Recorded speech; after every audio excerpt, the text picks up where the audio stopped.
Welcome to Suddenly Different, where we explore stories and strategies for life when it doesn't go to plan. I'm Leigh-Anne Sharland, inviting you to join me on this journey. What happens when the people who look the healthiest on the outside begin to quietly unravel on the inside? In today's world, many of us are told that exhaustion is normal. Brain fog is just stress, and pushing through is the price of success. But what if those subtle cognitive slips, emotional flatness, and nervous system alarms are not weakness, but intelligence? My guest today is Dr. Alejandra Guerrero Barragán, a medical doctor and neurologist who made a courageous decision to step out of traditional clinical practice and into prevention, awareness, and whole brain health. Originally from Colombia and now working globally, including in high-pressure environments like Dubai, Alejandra began noticing something deeply concerning. Young, successful, outwardly healthy people arriving with neurological symptoms, not because their brains were broken, but because their lives were. Rather than dismissing them, she listened. Rather than medicating symptoms, she followed patterns. Rather than waiting for disease, she chose prevention. This conversation is about the moments before collapse, about the cost of chronic stress on the brain, and about why being told everything is fine can be one of the most damaging experiences a person can ever have. And about how brain health is not just the absence of illness, but the presence of clarity, agency, and a nervous system that works with you and for you. If you've ever felt off but couldn't explain why, and if you've ever been told it's nothing when your body said otherwise, this episode is for you. So let's begin. Welcome, Alexandra. No, I've said it wrong again. Can you please tell our listeners exactly how to say your beautiful name? Alejandra.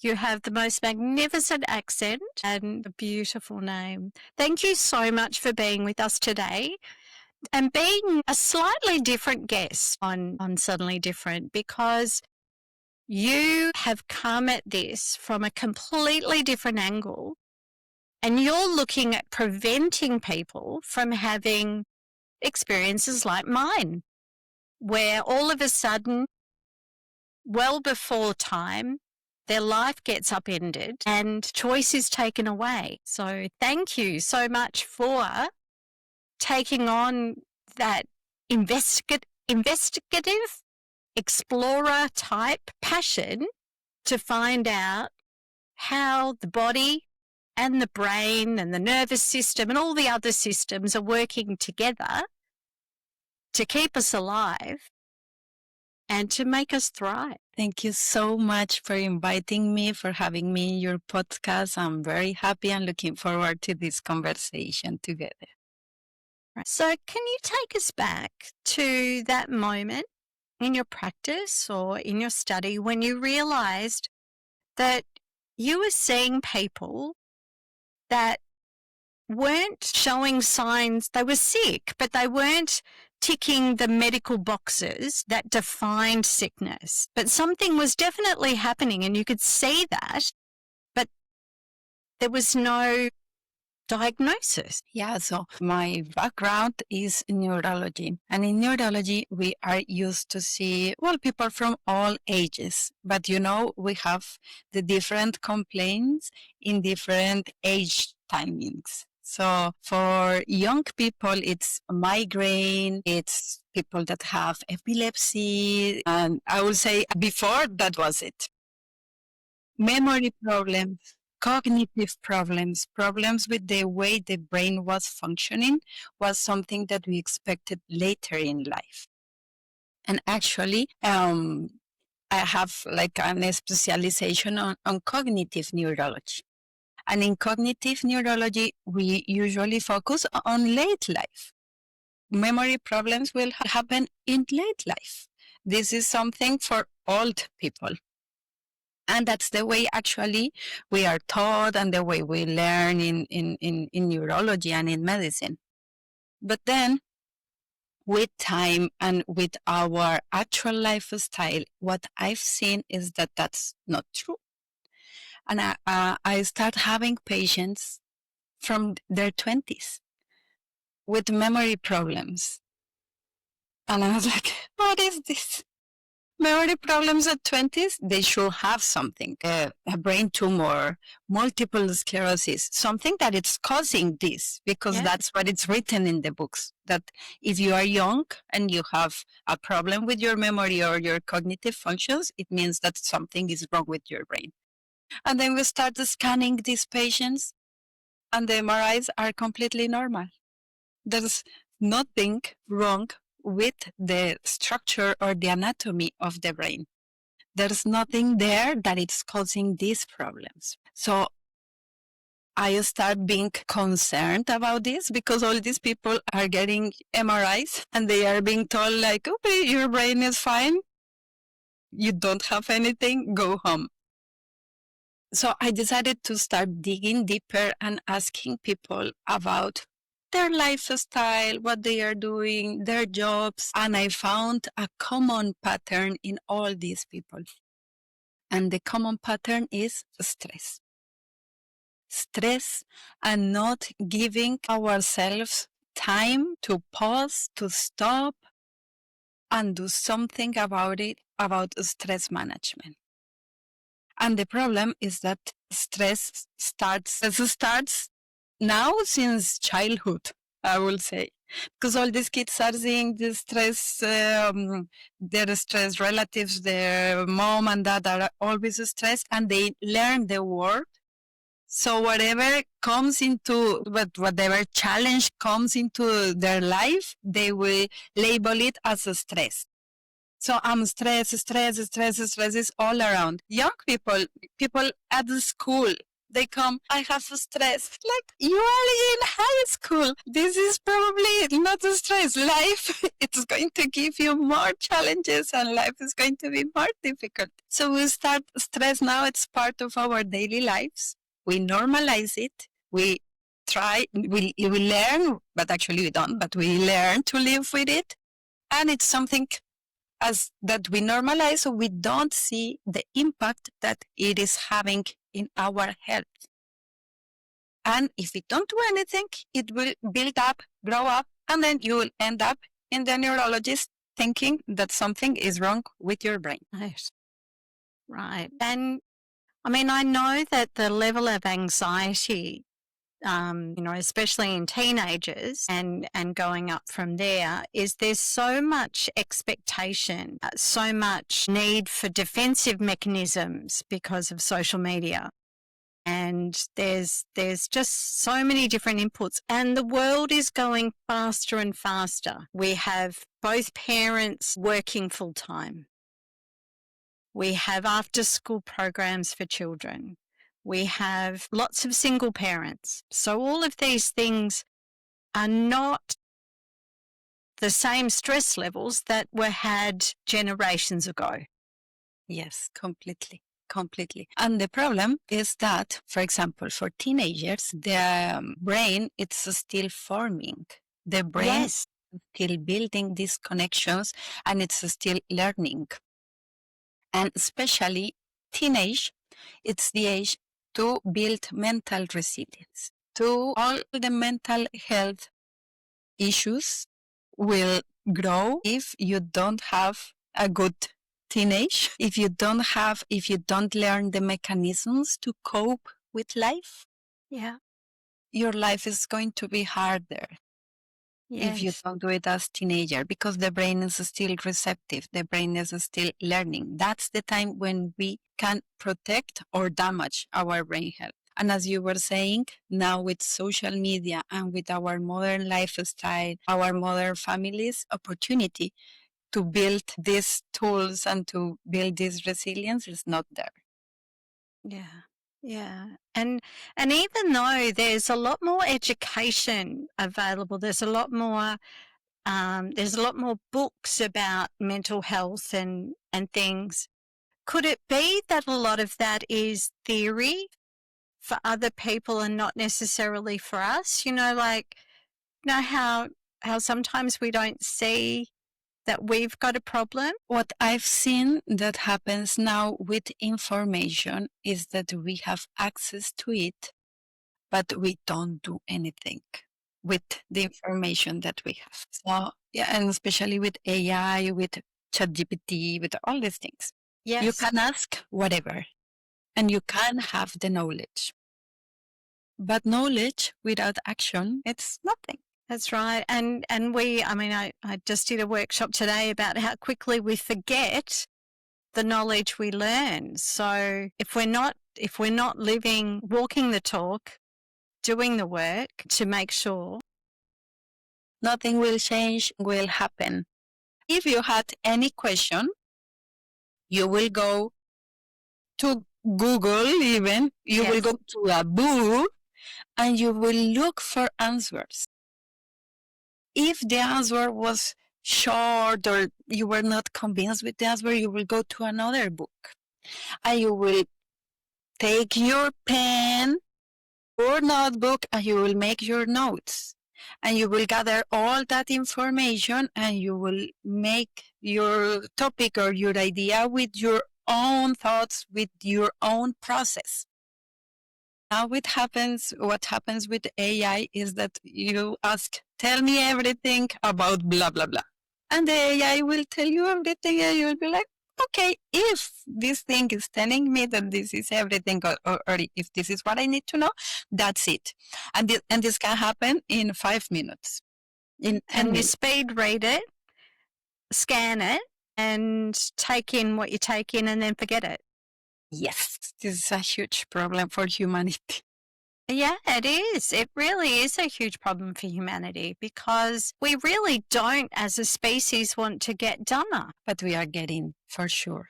Yeah, yeah. I mean, having been somebody who's had, for the last 4 years, had cognitive difficulties and for the previous 40, stress challenges, but knowing what it's like to not be able to think, not be able to find an answer, now that I seem to be developing the ability to do some of that, I can assure our audience, it is just that I cannot tell you the words of disappointment and sadness that I felt when I knew that I couldn't think of things I knew about and I couldn't remember.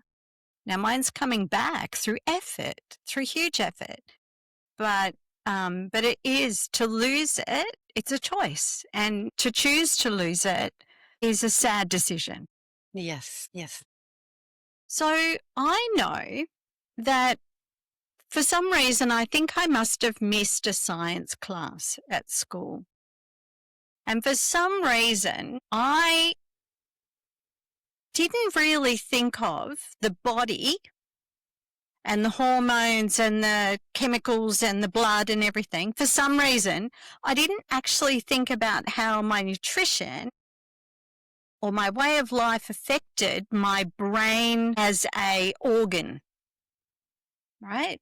I kind of just thought my brain was for thinking, and I don't know how it got its nutrients, but I didn't really think about it because, you know, my dad passed away from brain cancer, and I didn't think that changing his diet could extend his life, but it may have. Yes. Right? So when we look at, you know, seemingly being healthy, but having good brain health, what is the difference between those things? And I want to say something. This is not only you. I will say even in medicine, we separate each organ. And I remember when I was studying neurology, it's the residency, it's 4 years. And during 1 year, we have to go to internal medicine. internal medicine, for cardiology, for nephrology, for gastro. And even us as neurologist information, we say like, why do I need to do this? I just want to care about the brain. I don't need to know about the other parts of the body. So even this happens to doctors that are studying to treat the brain. Right. Yeah. So you were just telling, it's imagine. Yeah.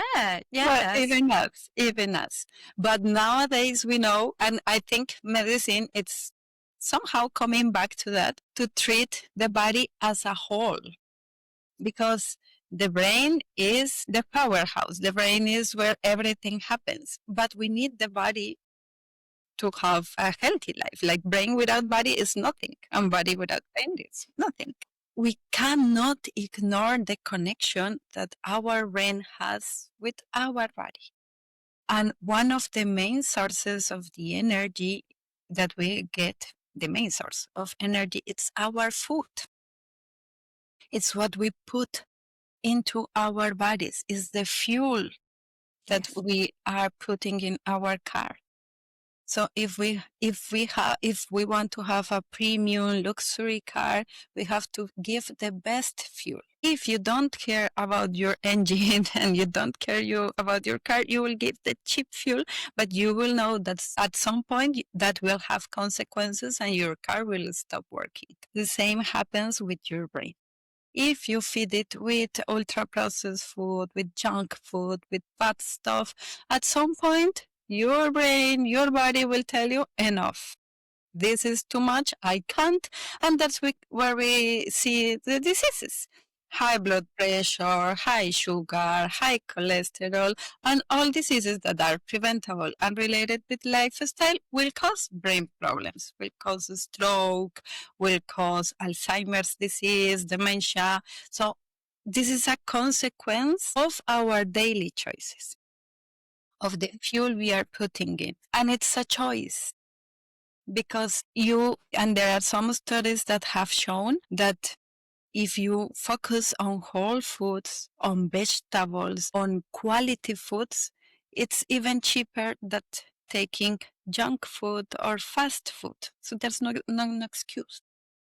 Yeah. And yes. And also I think that because of the sugar additives and the chemical additives to many of the ultra-processed foods and everything, we're addicted to eating more to get satisfaction. Yeah. And so, again, we don't need to have a piled big plate of food to satisfy our body's need for food. Yeah, and what happens with added sugar, ultra-processed food, ice creams, pastries, all these things, is that they give you this fast dopamine. They give you this fast pleasure. My worst enemy are donuts. Donuts? Yeah, because they are the perfect combination of all the bad things in life. They have fat, they have sugar, they are ultra processed, but you see a donut and it's so pretty, glowing, you see, like it's almost impossible to resist it. Then you take it. As soon as you take it in your mouth, sugar, nice. But what happens after 5 or 10 minutes? It's gone and you are full. And you're like, what have I done? Like it's donuts, it's 5 minutes of pleasure for how many calories and bad stuff that we are putting in our brains. So that was the first thing that I left when I start like being more aware of my lifestyle. Because I used to eat donuts. I love ice cream. I love sweets. But I also learned that it's my choice. Yes. And that it's my decision and that I know what I'm doing when I'm eating that. But for the donuts especially, one day I ate one donut, chocolate with all the sprinkles, all the things, and I was like, this is so delicious. But after 5 minutes, it's gone. It's really gone. The sweetness, everything is gone. It's just 5 minutes. Mm-hmm. I can be strong. I can say, no, for 5 minutes, I won't put 400, 500 calories in my body that are all bad and junk stuff and are not doing anything good for me. Only for 5 minutes of pleasure. Yeah, I know. Isn't that interesting what we will do, the decisions we'll make for that instantaneous, like 5 minutes of pleasure. And often after having something to eat like that, I then feel ill afterwards. So I know I don't only stop having pleasure, I have displeasure. Yes. Right? And it lasts longer than the pleasure. Yeah, that's right.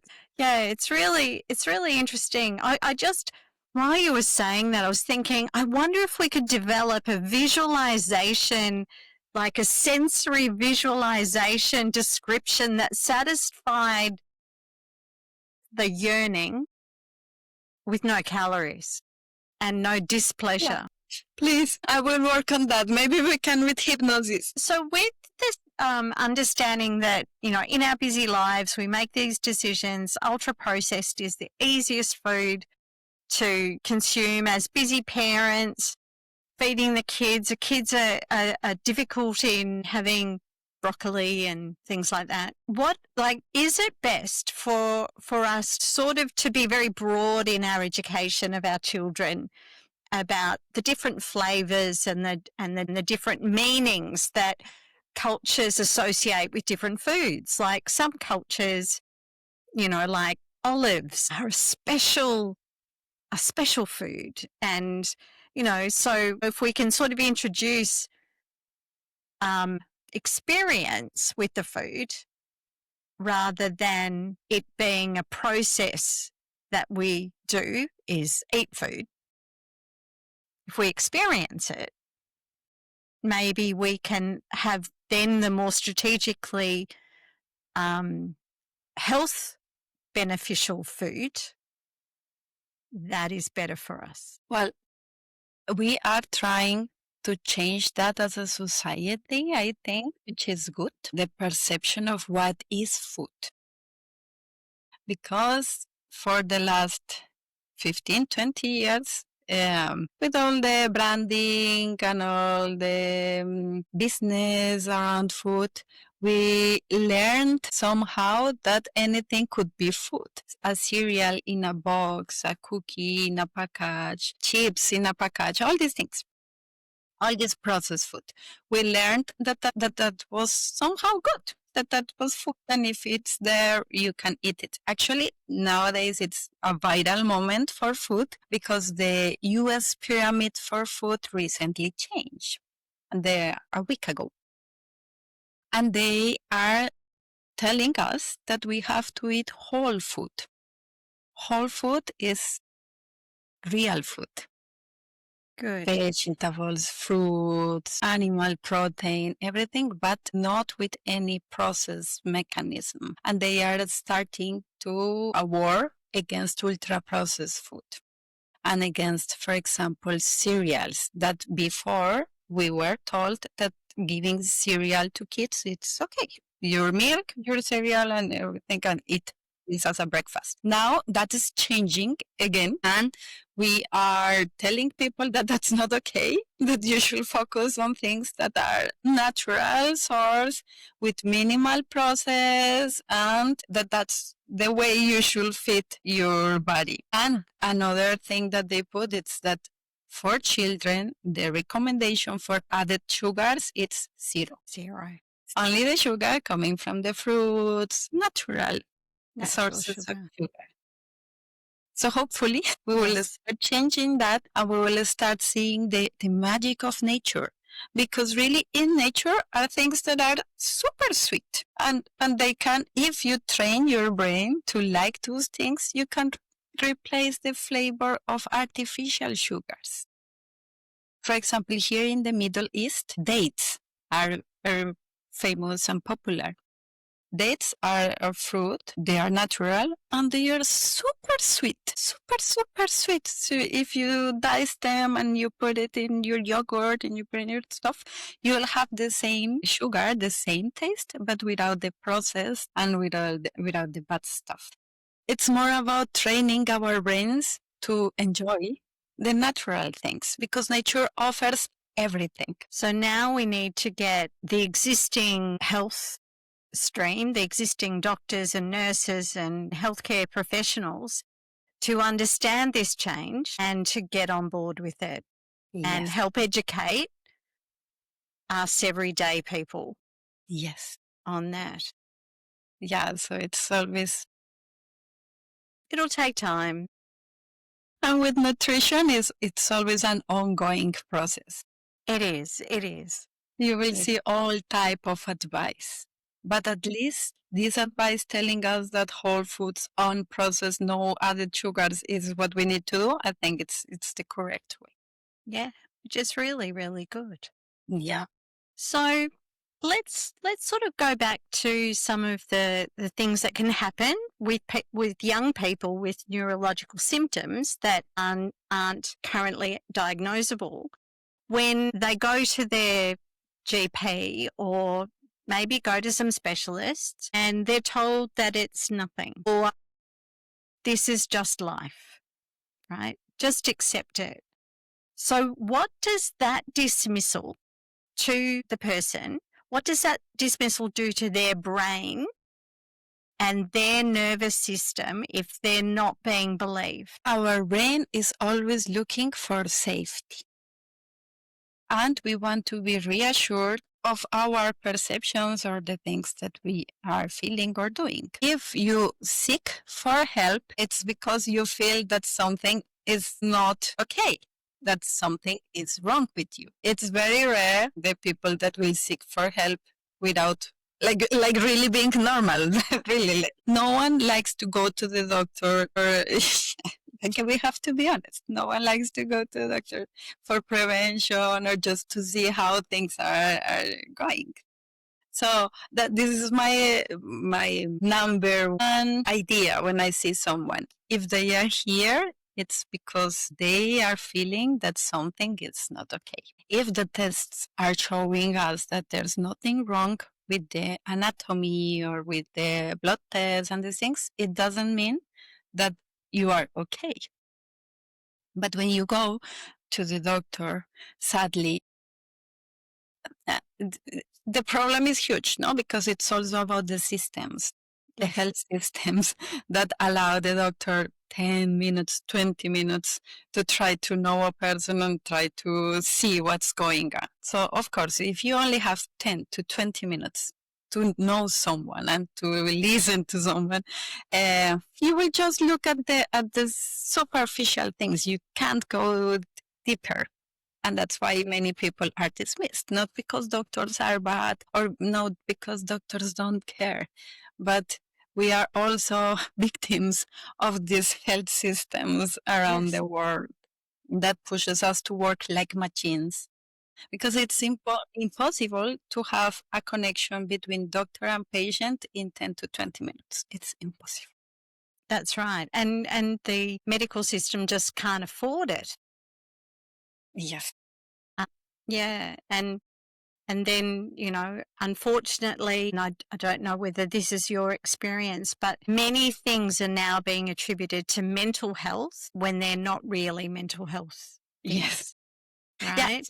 Yeah, it's a double problem, you know, because some things are because of mental health, but some things that look mental are because of physical health. Mm-hmm. So what I usually I used to tell to my patients is we are going to do everything to check your body, your blood, your lab test, your MRI. If everything is good, this means that it's pointing to stress or to a lifestyle problem, and then we can work on that. Because at some point, we start labeling everything as stress. Stress will cause this, stress will cause that, and people suffering for 1 year, 2 years with complaints. And when they do the blood test, when they do the MRIs, they can also find that they have real health problems that need to be addressed medically, not Yes. only with lifestyle. So it's very difficult. That's why it's important. That's why I'm talking about this connection between doctors and patients, or the health system and patients, because with one visit, it's very difficult to know about. And if Yes. you go, you are told that everything is normal. This safety that your brain is looking for, it's not there. You will feel bad. You will feel unheard. You will feel alone. You will feel that you are abandoned, and still you are feeling bad. So what to do? What to Yeah. do? This that I'm feeling. Why I'm feeling like this? Otherwise, the other thing is, if you're told that there's nothing wrong, well, you think, well, I can keep doing what I've been doing, That's the other. right? So I haven't paid a price yet, and we don't put the yet word in. I haven't paid a price for eating badly, working too hard, and drinking alcohol and smoking cigarettes. So, right? So I'll just keep going because the doctor said there's nothing wrong with me. There's nothing wrong with me. Yes, absolutely. Absolutely. The Yes. problem is huge. Yes. And they're the coping mechanisms, aren't they? The lifestyle patterns that we have. There's sleep, too much sleep, not enough sleep, interrupted sleep, smoking, food, suppressing our emotions. All of those things add to our disease. Like, Yes. And we see complex cases when all these things add and they build.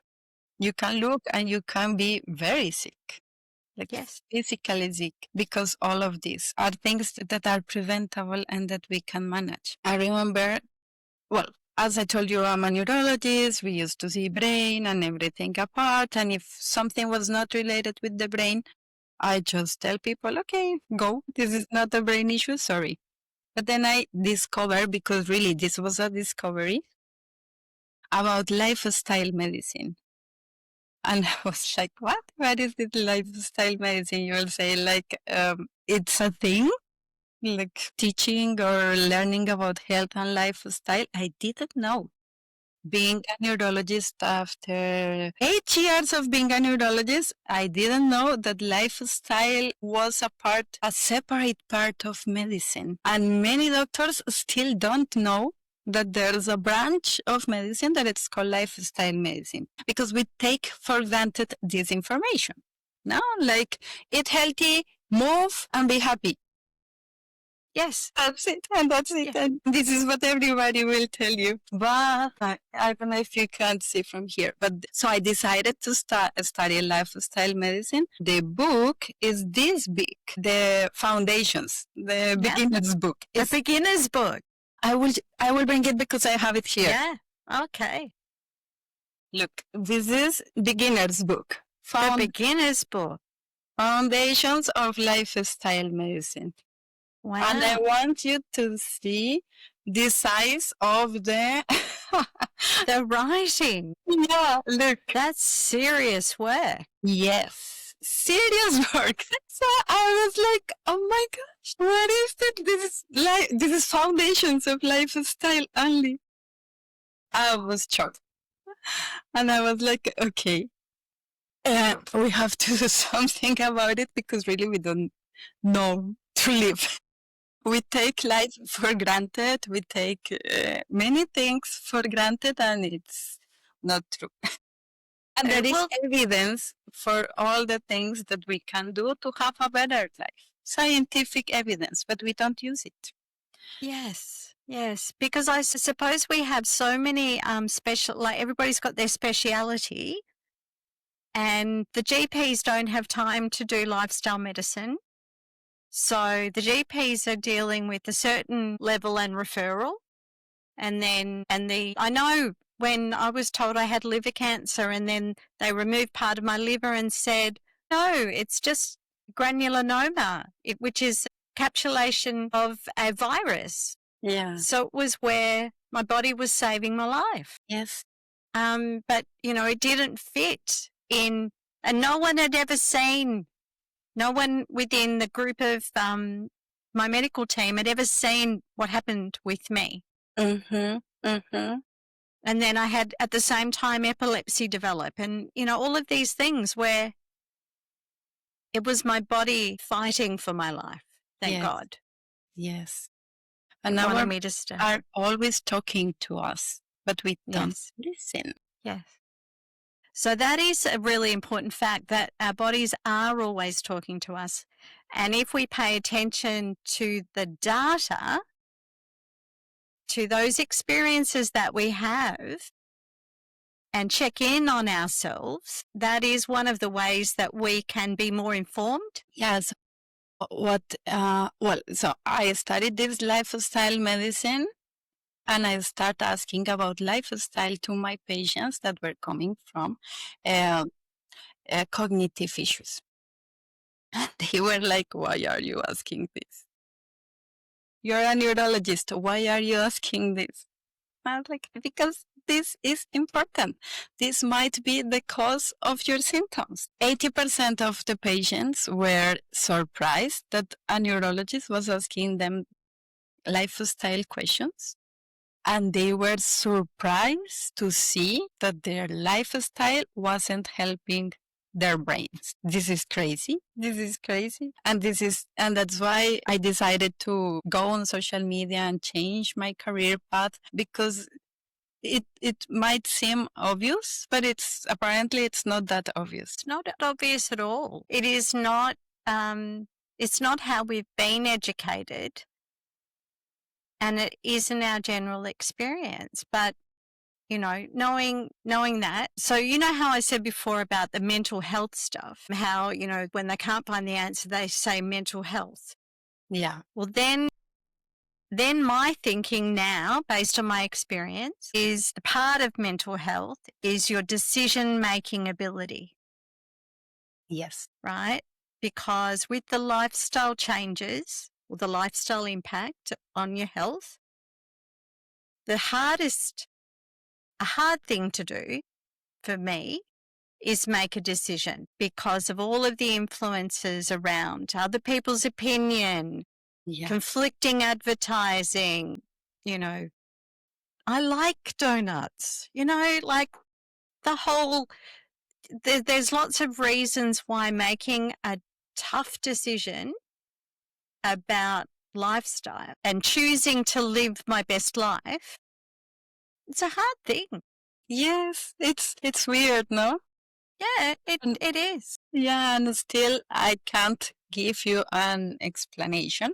I'll say it's because of how society is built and all the messages that we are getting that took the power from us and made us feel that we are powerless in front of a disease, that we are powerless in our health, that things will happen because of your genetics, that thing will just happen randomly. And the fact is that, yes, there are some things that can happen randomly, but there are many more things that are not random, are a consequence of our decisions. And we can choose. We can always choose. This is what no one can take from us. The power of decisions. Decisions can be tough. For sure, they are difficult, but we need to be aware and to know that it's on us, not on the health system, for example, not on the doctors. Talking about that, once I saw a reel on social media where someone was telling that her health was her doctor's matter, that she doesn't need to care about her health because that's why doctors are there. If she got obese, if she got high blood pressure, if she got diabetes, it's her doctor's problem. And she doesn't have any agency or any agency or any decision on that. And I was like, really? Is this possible? Doctors are people that are there trying to take the same difficult decisions. And 80% of the doctors don't take the healthy decisions. That's right. Well, because they're the same. So I know my mother was an obese woman. She was probably 17 stone, 18 stone, most of my life. And she was a rebel. So the doctor would give her advice every time she went. He would say, Merlene, for the good of your health, you need to look at your eating and reduce your weight and do some more exercise and look after yourself. And she would come home and say, I'm not having anyone tell me what to do, right? So our medical professionals are on a hiding to nothing. They can't win and they can lose, right? So, I know that they really care. And I know that they got into medicine because they care. Because for the amount of effort and hours and the contribution, the stress, I don't think any amount of money is enough money to reward you for it, you know? Yes. Yes. And I feel so sad when people talk about doctors, because really, I remember when I was a little girl, my dream, like, it was to help people. Yes. Yep.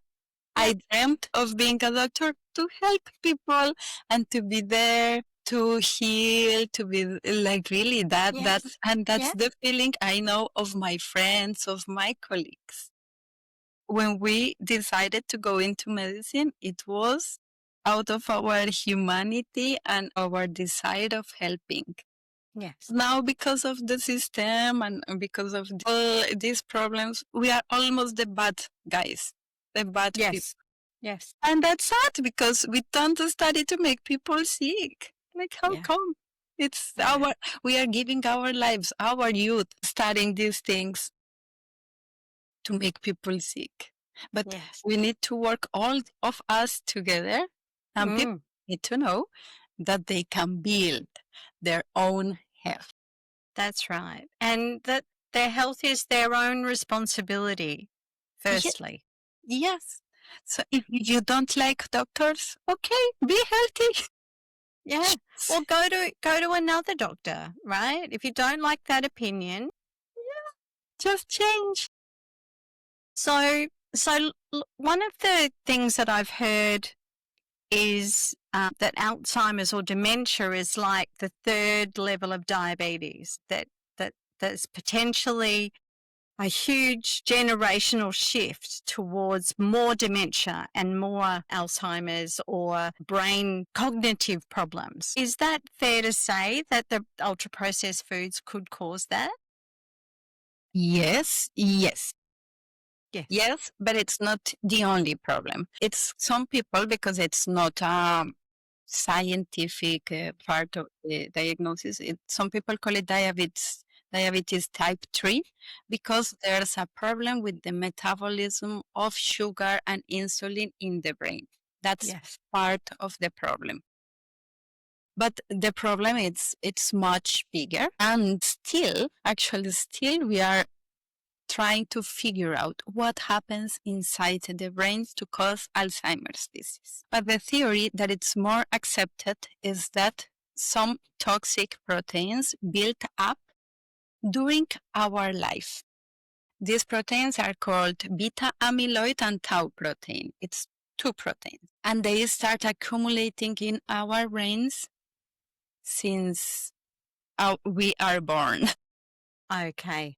But the biggest window and period of building up and accumulation of these proteins is midlife. Midlife, in this case, we are calling actually from 45 years old to 65 years old. And all the things that happen during this window are either preventing or are causing the accumulation of these proteins. If in this midlife window you have obesity, if you smoke, if you don't do exercise, if your blood pressure is high, if your sugar is high, if you have any trauma in the brain, if you have high cholesterol, all these things increase the risk for having Alzheimer's in late life. So what we are trying to raise awareness now in the general population is that Alzheimer's is not a late life disease. It's a disease that starts in midlife, but the symptoms will show in late life. Yes. But whenever the symptoms appear, the damage, it's been there for 10 to 20 years. Yes. And the thing is that 45% of the cases could be preventable with lifestyle changes.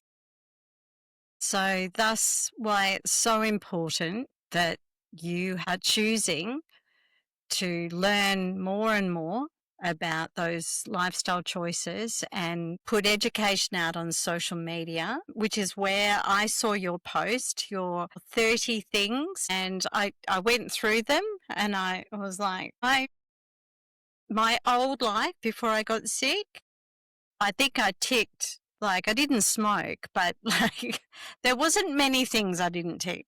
Yeah. And you know, and I used to think I was healthy.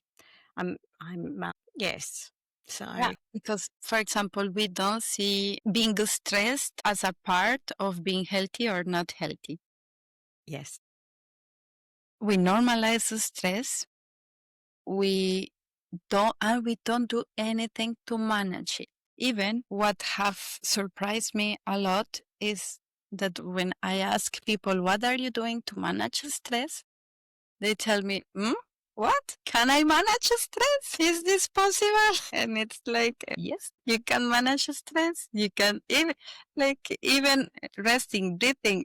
It's not difficult things. It's things that we assume that we all should know, but we don't. Well, Or even that's now, right. if we know, we don't do it. That's right. And I wonder whether stress is actually an addiction and that it is one of the more society accepted addictions like over exercising or right. So it's deemed as a healthy addiction. Yeah, because the stress is associated with productivity. Yeah. And we all need to be productive. Because if you are not productive, you are not a good employee, you are not good in your job. So this association with productiveness, it's what causes that we normalize it and that we accept it in our lives. But what we need to understand is that we can be productive and stress. No, I wouldn't say stress free, but with a healthy level of stress. Yeah, with regulated stress. Regulated stress. Right. So my body, the problem with my body is I have a dysregulated nervous system and a dysregulated autoimmune system and a dysregulated brain. So, but if before that became a health condition, I was able to regulate those areas, which I've had different phases in my life where I did, and then other phases where for some reason I couldn't. And it, you know, the repercussions of that is on the quality of life you have in your advanced years. But one thing, and I don't know, you can help me with this. Yeah. It's how to remove, because lifestyle, it's important. We can choose. There are things that we can do, but we can also get sick. And when we get sick, it's not time to blame yourself anymore for the things that you didn't do. So how to spread that message? Yeah. And it is, so with me, for the first 3 years, my cognitive mind was very slow, right?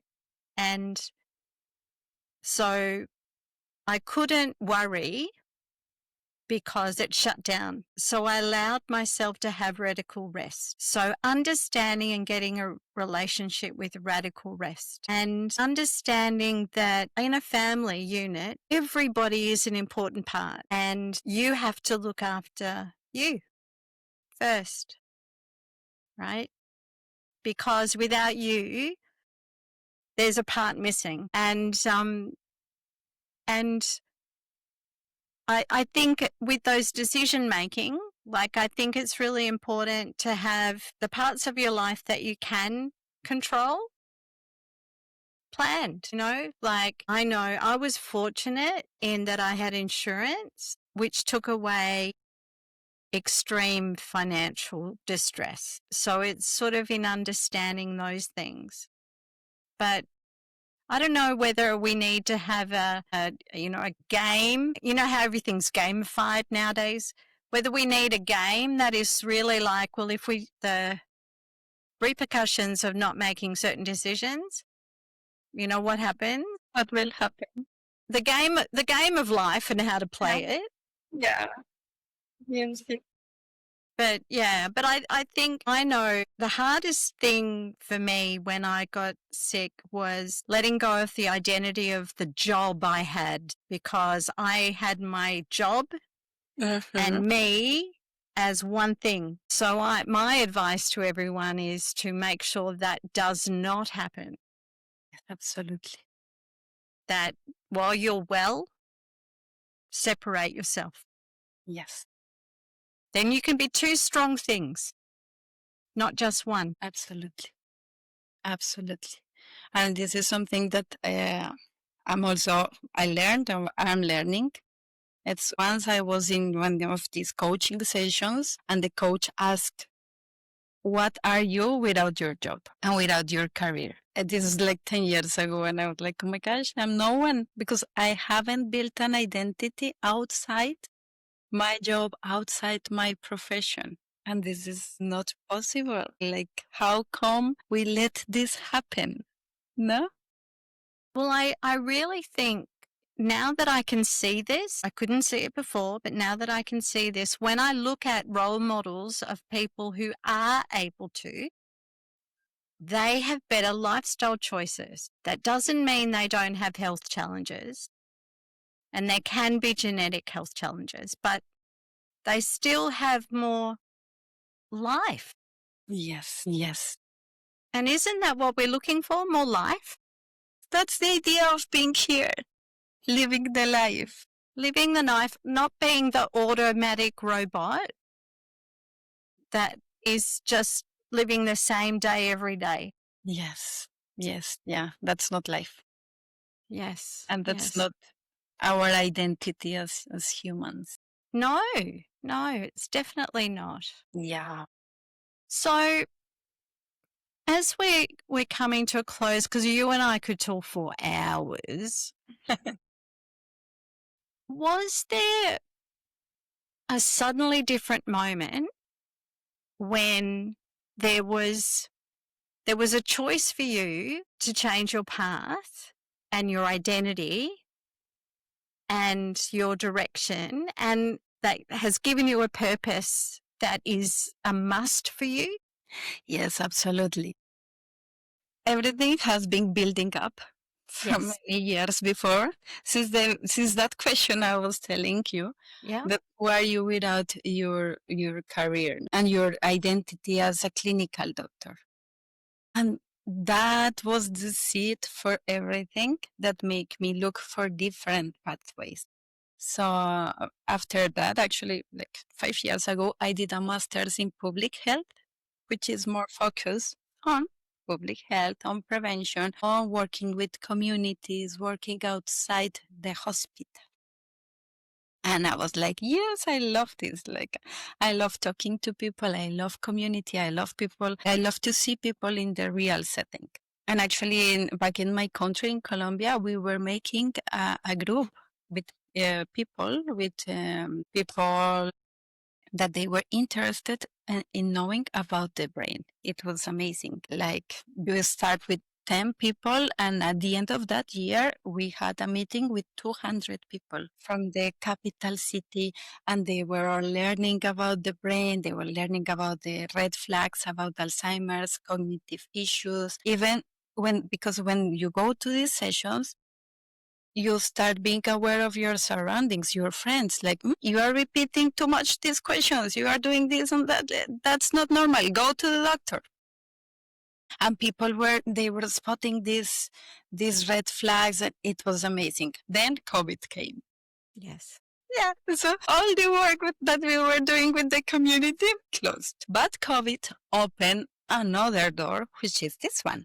Technology, and that we know since COVID, it's more like famous that we can have connections through the computers, and that if we work in the correct way, they can be meaningful connections. And you can feel the humanity of the connection, like what we are doing today. This is a very real, honest conversation. We can be friends taking our coffee from here, and we feel that we are close to each other. Yes. And this is amazing. So then I came here to Dubai almost 3 years ago, and I saw all these problems with people, with young people, people with the stress, with bad lifestyle. I learned about lifestyle medicine, and I was scrolling with my phone, and I saw people that they were not medical professionals. They were like influencers talking about the brain and nervous system regulation and things that I was like, what is this? Why are you talking about the brain? People with hundreds, thousands of followers getting this information that I'm not saying some people, some influencers can do it good, but maybe they don't have enough knowledge. Yes. To spread all the time the correct information. Let's say it like this.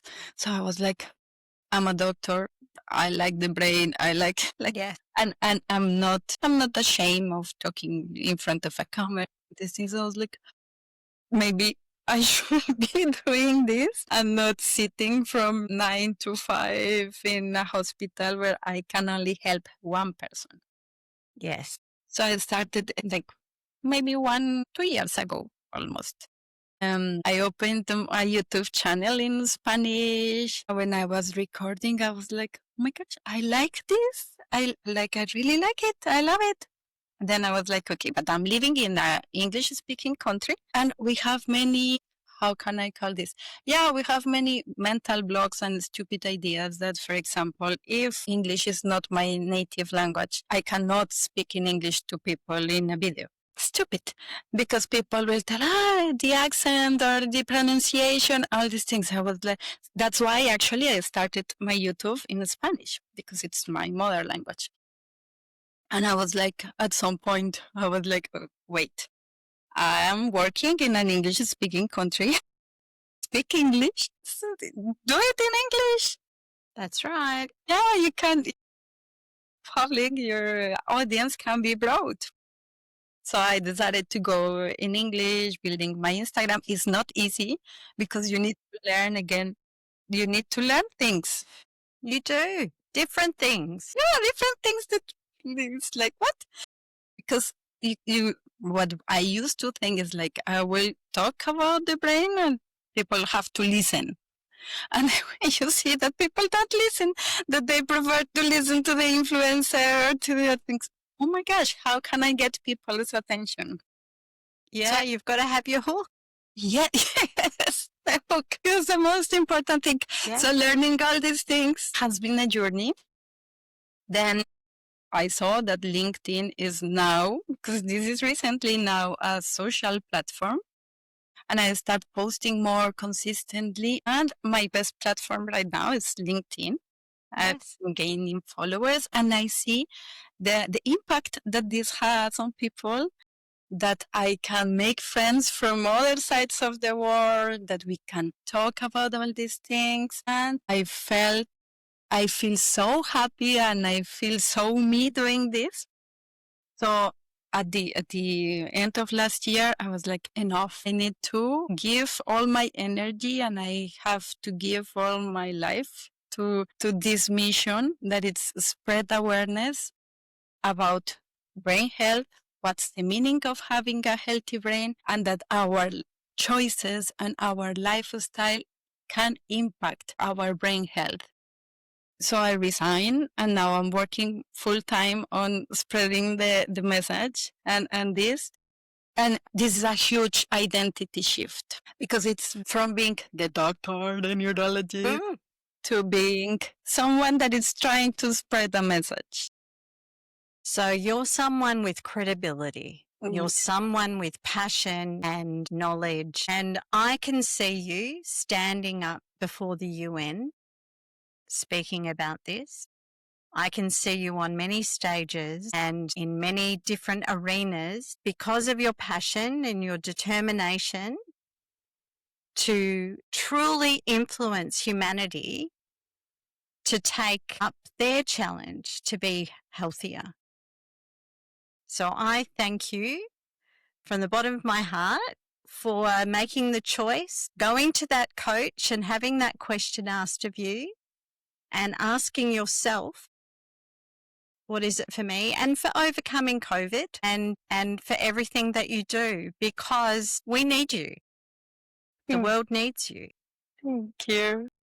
So, Alejandra, what I'm struck by in this conversation is not just your knowledge, but your courage to listen where others look away. You remind us that the brain doesn't suddenly fail us. It whispers, it signals, it asks, quietly at first, for a different way of living. This conversation isn't about fear, it's about agency. It's about learning to hear ourselves before life forces us to stop. For anyone listening who has been told, you're fine, while feeling anything but, please know this, your experience is valid, your body is intelligent, and change is possible. Thank you for choosing prevention over permission, for choosing people over protocol, and for helping us understand that brain health is not about avoiding disease, it's about creating a life that supports clarity, resilience, and wholeness. To our listeners, if something in today's episode stirred recognition, let it be an invitation, not a warning.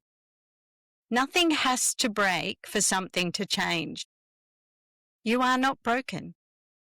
You are becoming aware, and that may be the most powerful neurological shift of all.